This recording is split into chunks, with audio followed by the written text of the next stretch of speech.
has published articles in several big German magazines, computer magazines, and he's an expert in packet capture and analysis. Jesper will be talking today about the various issues that can arise when sanitizing and anonymizing packet captures and how to deal with them. So please help me welcome Jesper to this talk on sanitizing packet captures, fun and games until someone uses IP version 6 or TCP. Welcome.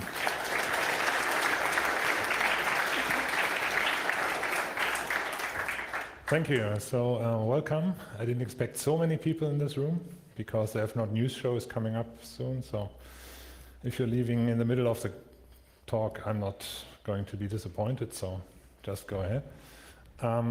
Yeah, I'm Jasper. If you want to follow my stuff on Twitter, this is my handle. This talk is about sanitizing PCAPs, so packet captures.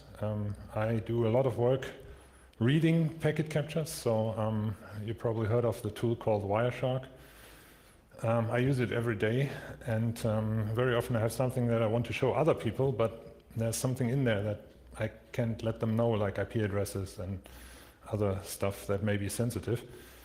So I need to sanitize them, remove all the critical information so that nobody can see what my IP addresses are, what my MAC addresses are, because from the MAC addresses of you, which you probably know, you can deduct the vendor of the device quite often, not always, but in a lot of cases.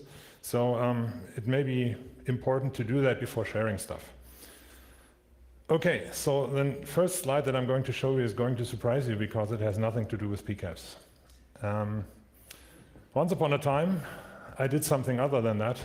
I worked on computer games, like this one. I didn't write it, but I did the German translation. And also that one. It's like 20 years ago. I came to remembering those times when writing the talk, because back then I had to do something that I hated when sanitizing PCAPs as well, and that is using a hex editor to edit stuff, because it's very complicated to get things right. Back then, in those times, when LucasArts and Westwood published those games, we didn't get any source code.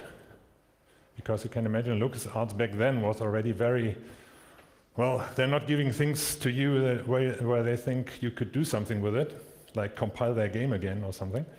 So they only got us the binaries. So I had to patch the German translation into the English game.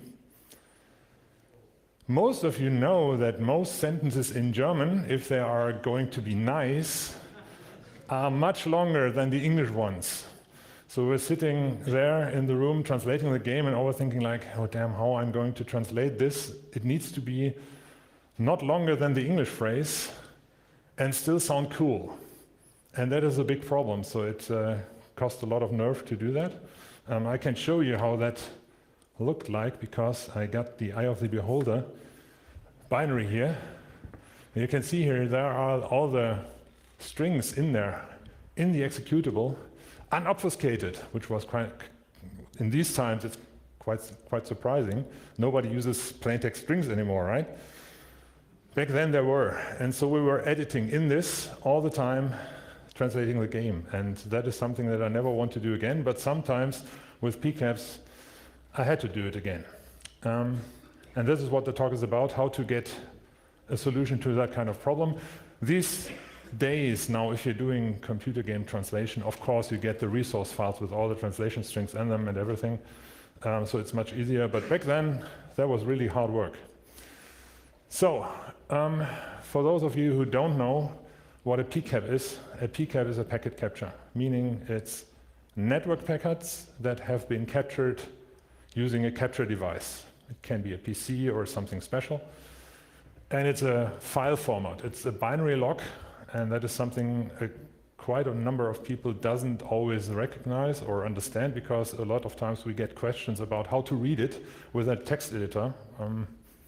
Doesn't really work. You need to have something to read it, and most people for this kind of thing use Wireshark. PCAP is an old format. It's used a lot still because it's easy to write and easy to read. The much better one is PCAP-NG. I don't know if you've heard about it, but I can recommend it because you can do much more things with it, like putting comments into packets and stuff like that. But still, a lot of tools only can do PCAP, so we have to still work with it. TCP-dump writes it, Wireshark writes it.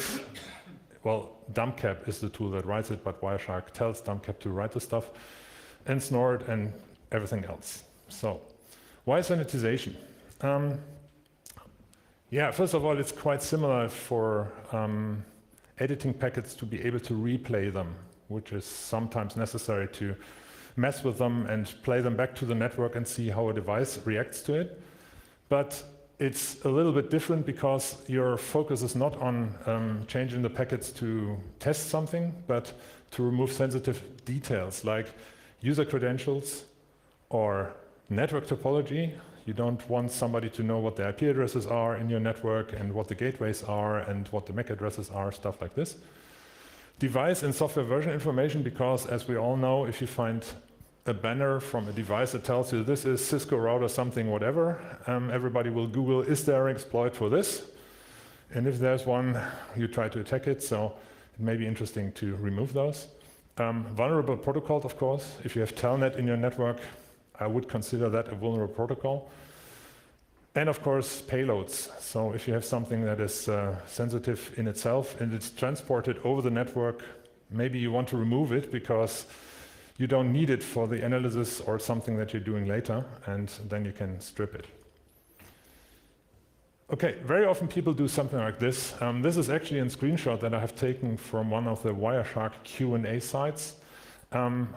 People post these kinds of screenshots of Wireshark and try to remove the sensitive stuff by painting over it.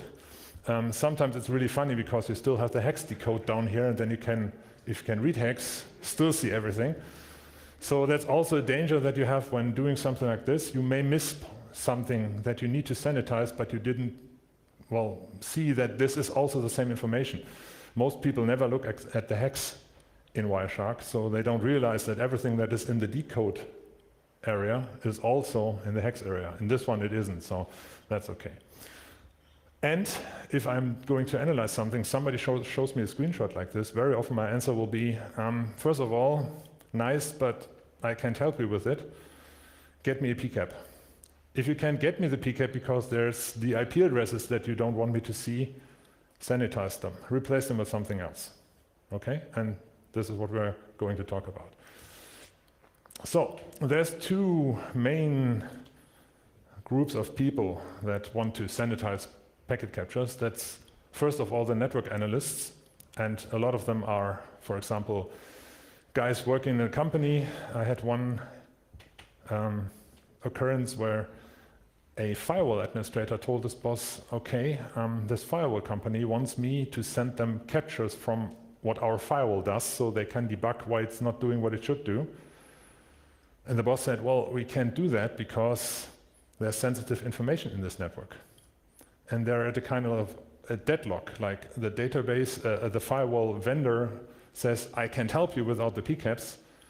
And the customer says, well, I can send you the PCAPs. So what do you do? Well, you could sanitize them and remove everything that you think is critical. And then hopefully not enough, remove too much, because if you remove too much, the firewall vendor will say, well, with this, I can't see what the problem is.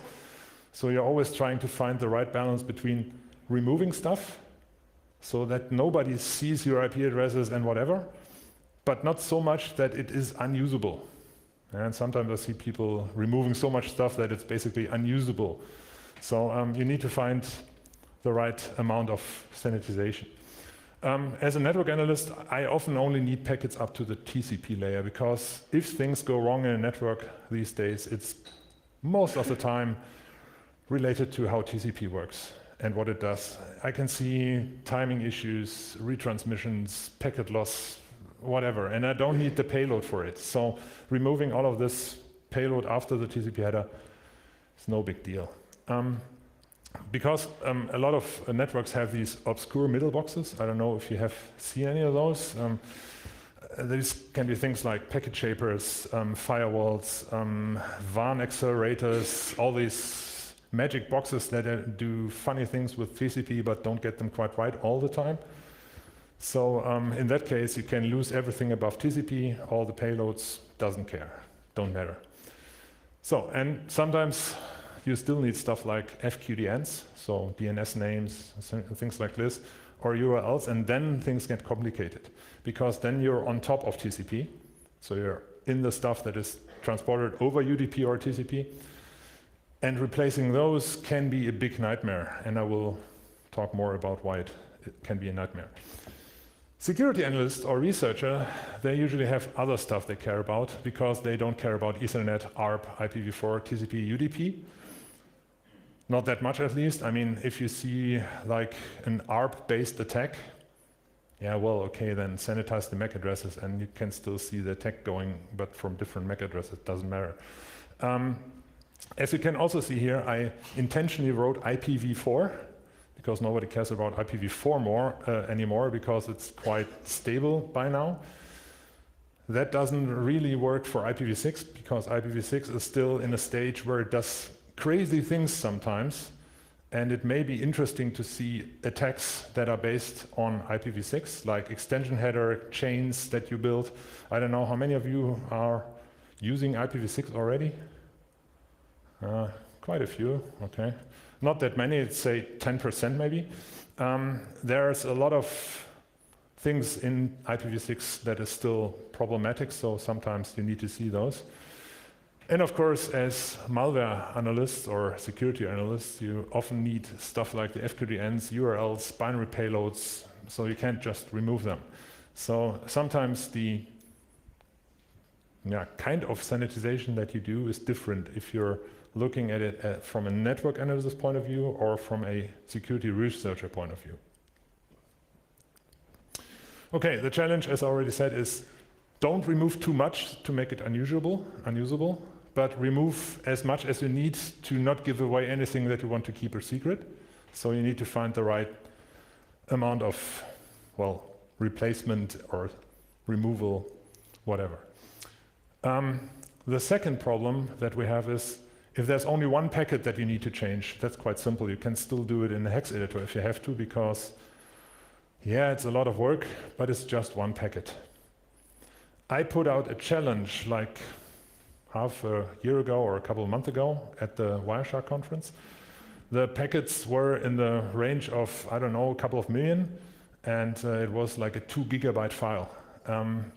Editing those, because they were taking it to customer side, it was a real-world problem that I wanted to show as an exercise. So I had to sanitize 600,000 or more packets, and doing that with the hex editor, well, I would be editing to the end of my days probably, yeah? So trying to replace everything that I needed. So for that, you need something else. You can't just do it with an hex editor or something that works well for just one packet. And I will show you a couple of editors that you can use for one packet, but not so much for many. The protocol complexity is another challenge. Most of you have not yet worked or played with IPv6 that much, but IPv6 has a lot of dependencies that can really make things very difficult. I'm going to show you an example of how difficult it can get. And you maybe see, even if you don't know much about IPv6, that there is a lot of things that you need to look at to be able to replace stuff that it doesn't fall apart after sanitization, basically. You have protocol dependencies. Again, IPv6 or sometimes ARP and stuff like this depend on each other. So if you replace something in another protocol, you need to keep that replacement consistent in the next protocol. Again, something I will show in IPv6. And then there's something that a German university coined as a term, I think. It's called defensive transformation. Who's ever heard that, defensive transformation? It basically means if you're looking at a network packet and you find some kind of information that you don't know what it is for, drop it. Because you cannot keep it. If you keep it, it may expose something sensitive. So defensive transformation means when I look at the network packet, I try to understand everything in the packet, and everything that I don't understand, I will not write into the sanitized packet. So I will lose information. But it's better to lose information than to expose stuff that you don't want to be exposed, because very often in the end you will find out, oh, I still exposed the IP address because it was still in the hex dump, or something like this. So defensive transformation is a principle that you should, well, keep in place to avoid mistakes exposing stuff. Thank you. Okay, hex editors. I showed you a hex editor already, so I mean, replacing packet content in a hex editor is, well, it's quite a challenge. Even if you are able to, well, I have Bill Murray here because it's sort of like a Groundhog's Day task if you do that on a lot of packets.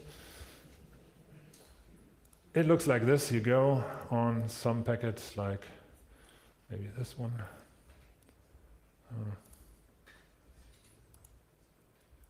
I use 101 editor for this. So, well, you can go in here and start replacing stuff, but you need to calculate IP addresses into hex values all the time. That doesn't make any kind of sense, not for many IP addresses. You can use search and replace, of course, but very often you will miss stuff.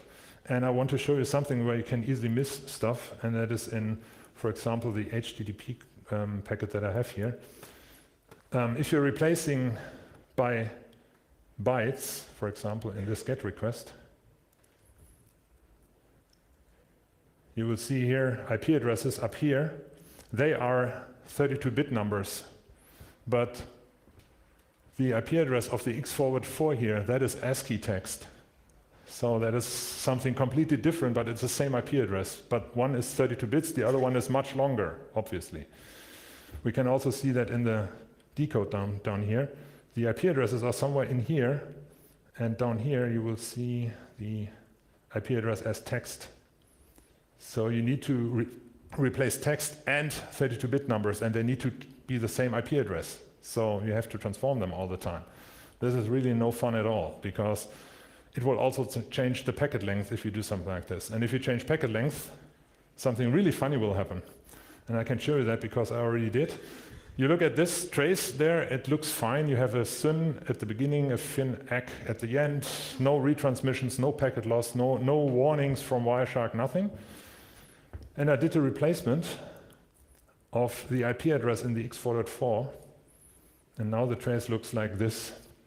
You have a lot of red lines there. They're really small. I will make them bigger for you.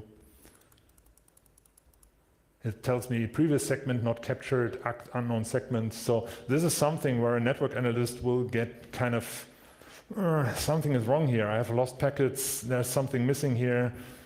No, there isn't. The only problem, and you can see that up to this packet, everything is fine.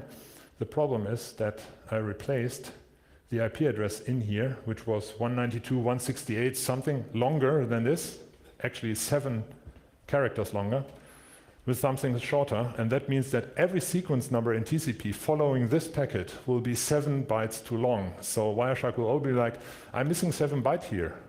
There are 7 bytes missing. There must be packet loss.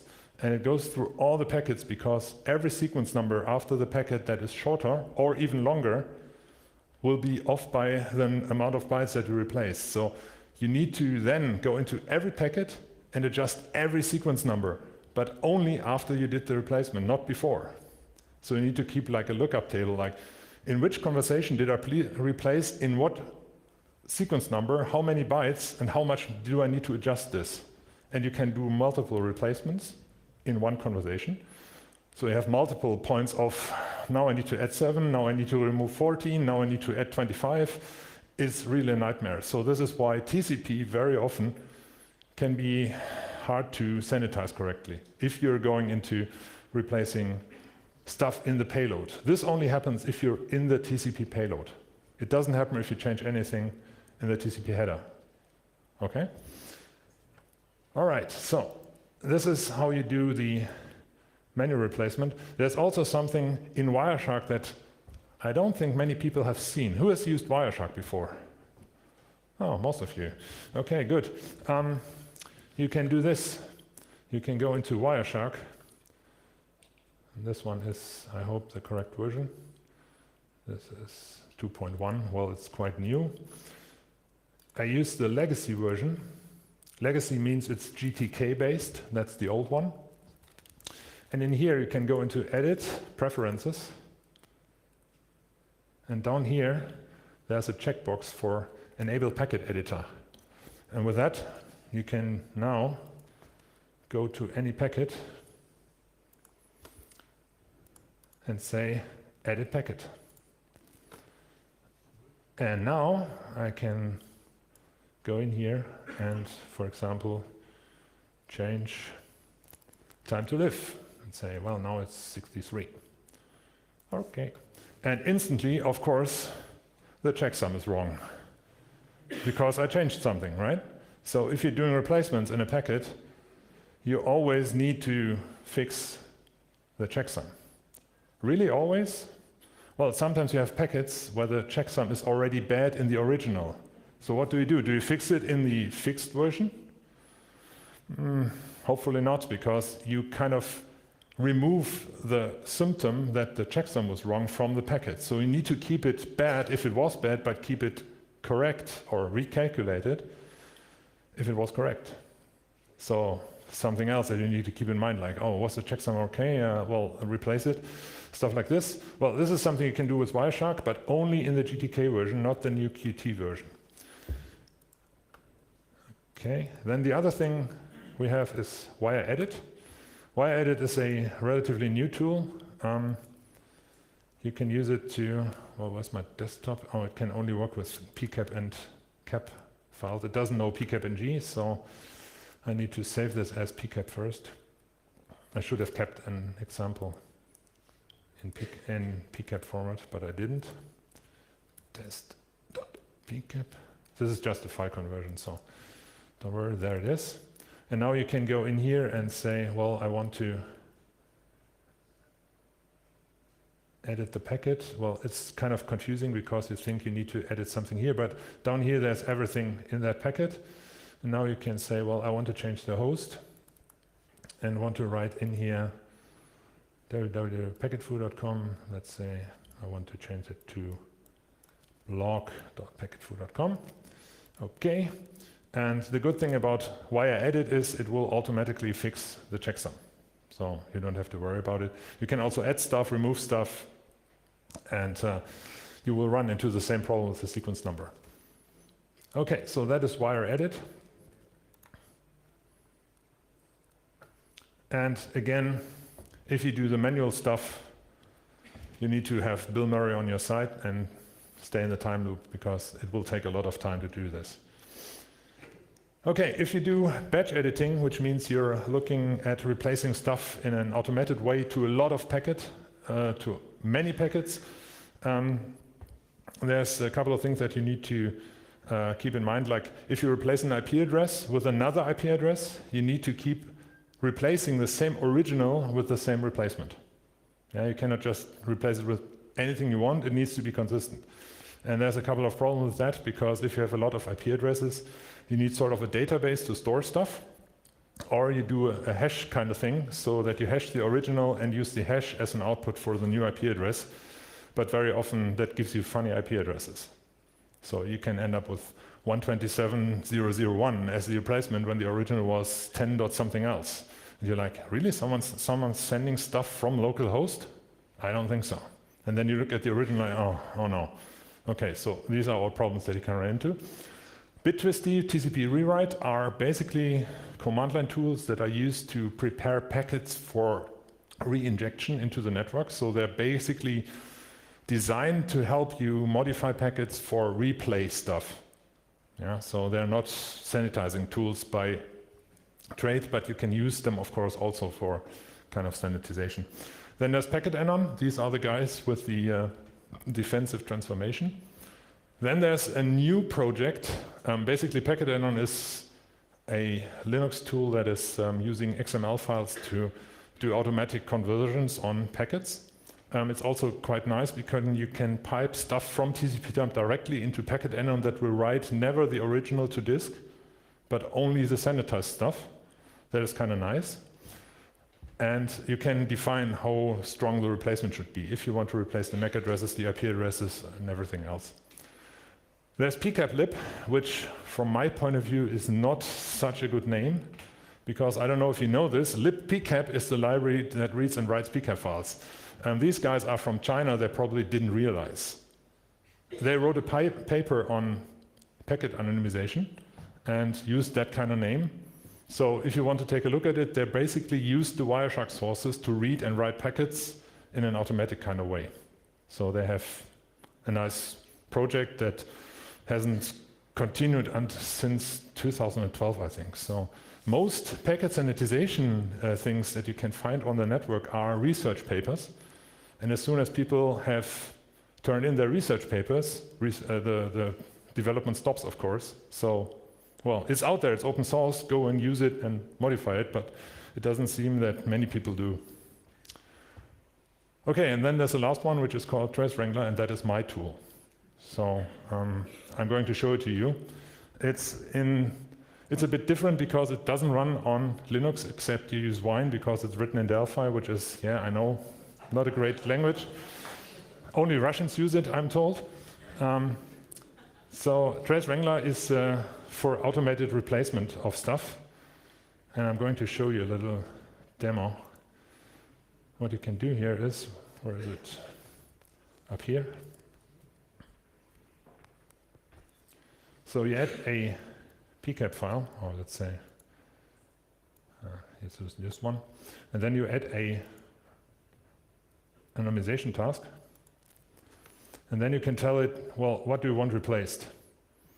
And one of the most important ones is this one, telling it to remove everything that you don't recognize. So if Trace Wrangler doesn't know how a protocol works, please remove it completely. That way, everything usually after TCP will be dropped, because I cannot parse that many protocols yet that are above UDP or TCP, but I'm working on it. So I'm not a research paper guy, I'm continuing my work, so it will improve. You can also tell it to truncate after a certain layer or after a certain offset or replace some strings in here, but the more important things usually are replacing IP addresses. So you can replace by a list, telling it like, well, 192.168.0.1, replace it by 10.001, and it will do that for every IP that it finds, no matter where it is. If it's in an ARP packet or in an IP packet or in a payload, doesn't matter, it finds it, it will replace it. Or you can go in and say, well, replace subnets. Replace everything that is in 192.168.0.0/24 by 10.000/24. Which is good, because then all IP addresses from the original net will end up in a new net and not in completely different networks, because very often if you randomize stuff, everything will end up in different crazy networks. And you're like, why are these two IP addresses talking to each other? They're like, the one is in USA, the other one is in Germany. What are they doing with one hop between them or something? So that doesn't make any sense. It will do a lot of this also automatically. If you randomize IP addresses, it will keep multicast addresses multicast, because that's another problem. If you have a multicast address and you're randomizing it, it could end up like a loopback address or the zero address or a private address, which is not the same anymore. It's completely different then. APIPA, I don't know if many have heard that term, that is the automatic private IP addressing thingy. If you do DHCP but you don't get one, 169.254 something, everybody has seen those and cursed them. If you have something like this in a trace, it's quite interesting, because that means DHCP didn't work. So for analysts, you don't want to replace them. And on the other hand, they're like randomly generated anyway, so they then don't pose any kind of threat if you expose them. It doesn't make any sense to replace them normally, but if you want to, you can tell it to. And then documentation IP addresses are a special IP address range that is specifically for documentation, so replacing those doesn't make any sense again. Yeah, there's one for IPv4 too, not only IPv6. Yeah, but few people know this.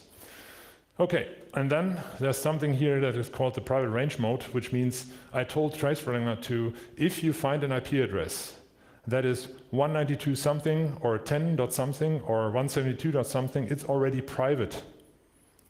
Please keep it private, because I want to see in the end that it was private, and don't change it into a public IP by mistake, because then again I have something that it wasn't before. You can also go in and say, well, randomize it over the full address range, or do not randomize it at all and keep all the private IP addresses private, because it doesn't matter. Okay, similar things you can do for IPv6. For ICMP, you can decide which kind of packets you want to remove, if you choose to. Then there's ICMPv6, and that is quite interesting, and I'll show you a trace why IPv6 is such a big problem. 15, okay. This is the last demo, I think. If you take a look at this packet, which is IPv6, so if you haven't seen IPv6 before, now you do.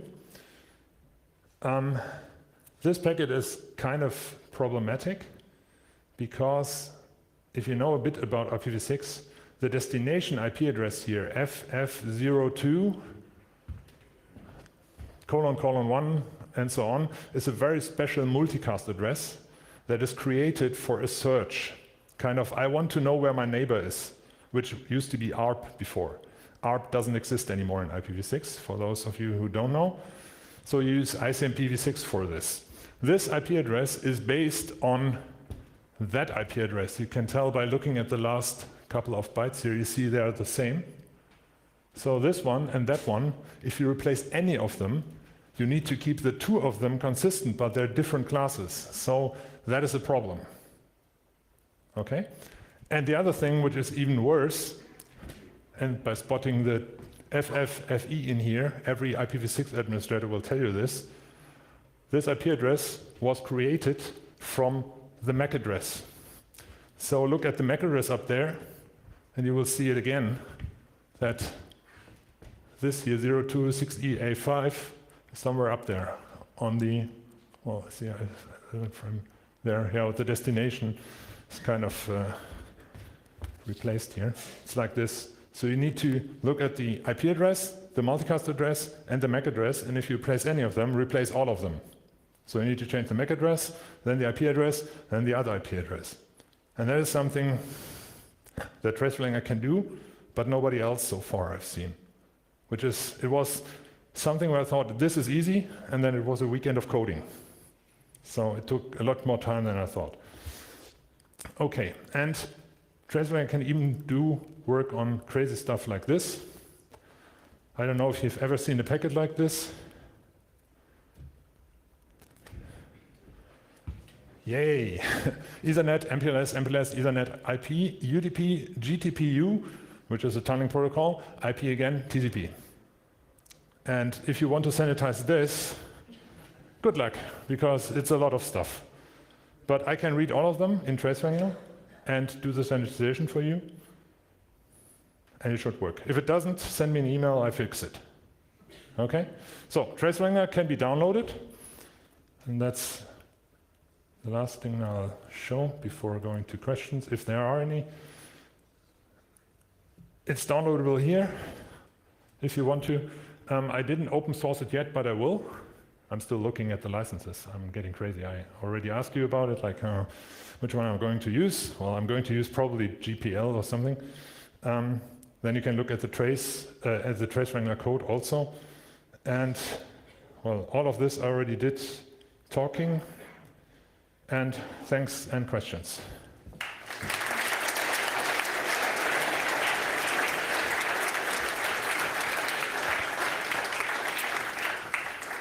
Great.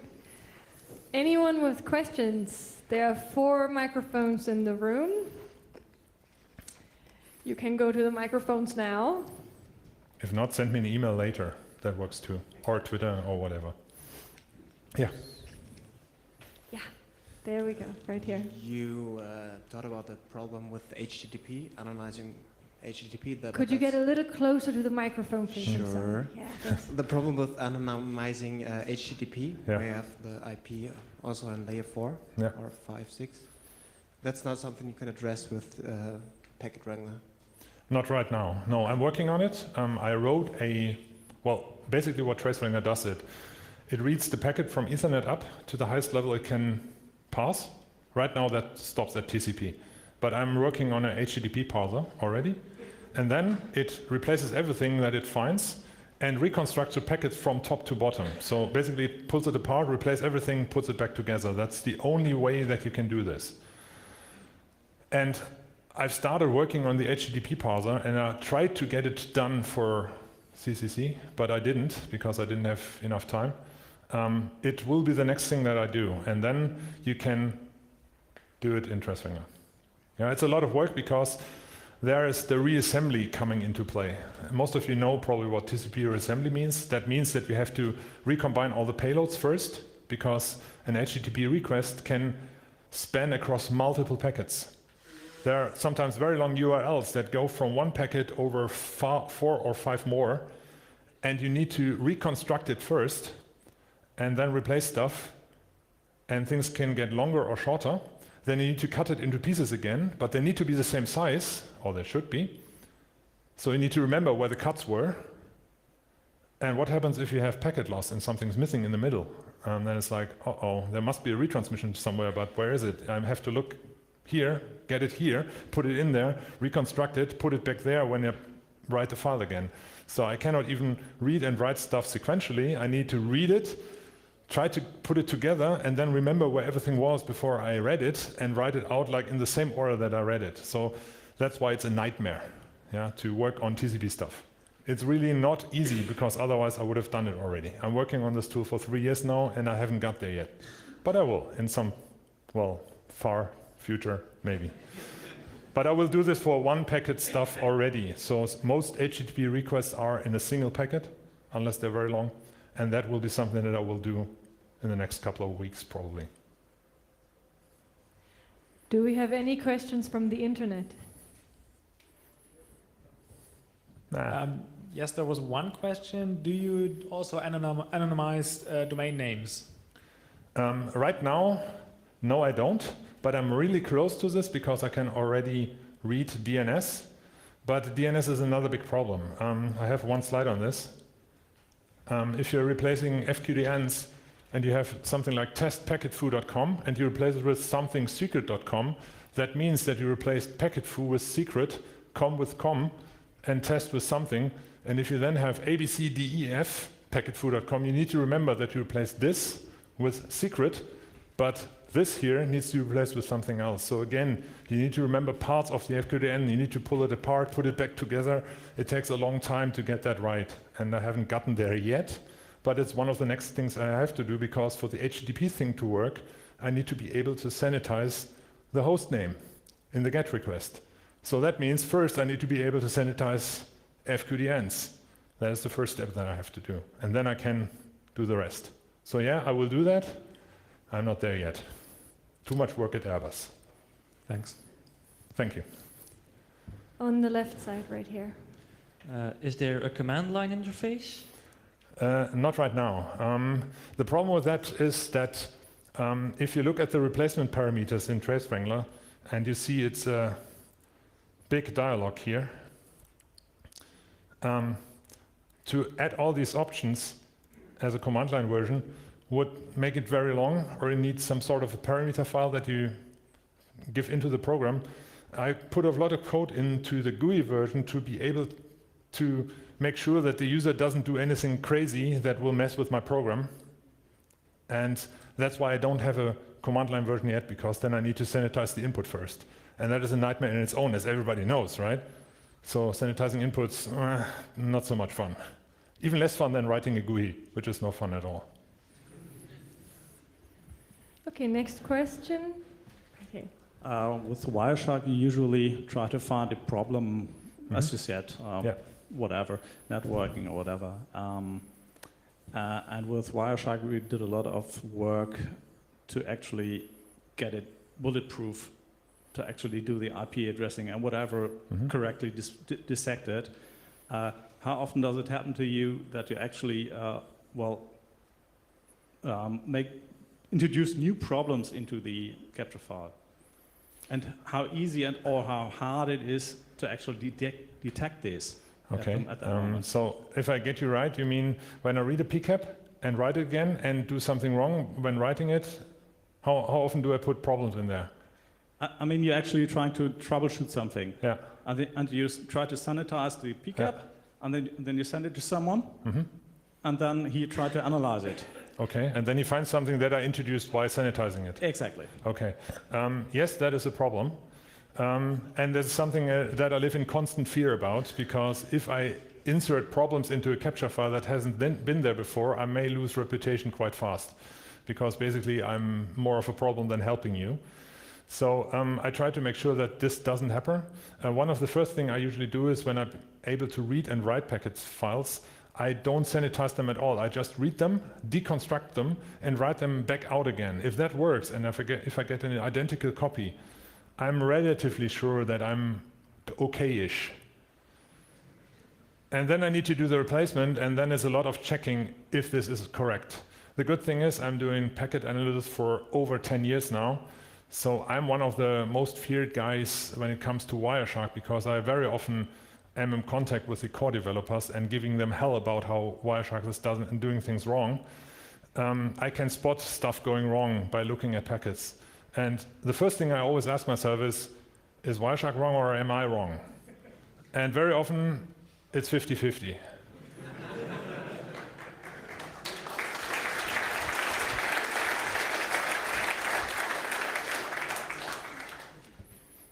I'm going to ask the internet. Is there another question coming from the internet?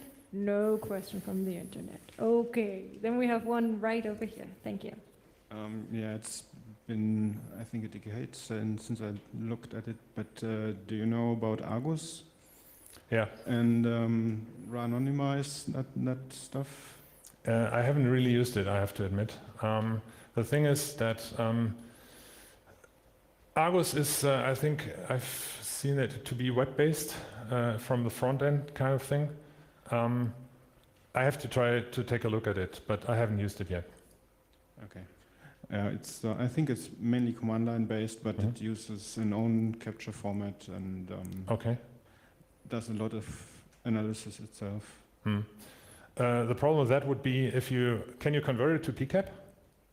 Yes. Okay, then it is okay. Because what I don't like is somebody's writing an arbitrary protocol, nobody else can read, and then you want to give it away for somebody who only can read PCAP. So if you can do that, well, I have to take a look at it.